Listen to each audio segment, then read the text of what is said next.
ये है आरजे कार्तिक की 1 मिनट स्टोरी। ये कहानी 4 दोस्तों की जो 12th की परीक्षा के बाद में एक छोटी सी होटल में पार्टी करते हैं और ये डिसाइड करते हैं कि 40 साल बाद फिर यहीं मिलेंगे और 1 जनवरी को मिलेंगे और जो सबसे आखिरी में आएगा बिल उसी को देना है। जो वेटर था खड़ा खड़ा सारी बातें सुन रहा था, उसने कहा अगर मैं भी रहा यहीं पर 40 साल बाद तो आपकी पार्टी देखूंगा। 40 साल बाद पहला दोस्त पहुंचता है उस होटल में जो कि 5 स्टार होटल बन चुकी थी। वो वेटर मालिक बन चुका था।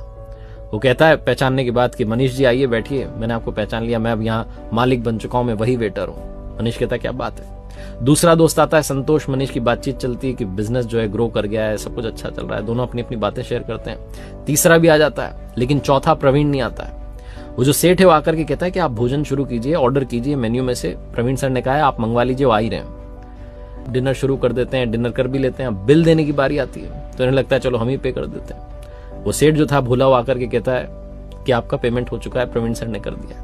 भारी मन से उठ करके जाने लगे कि चौथे दोस्त से मिलना नहीं हुआ।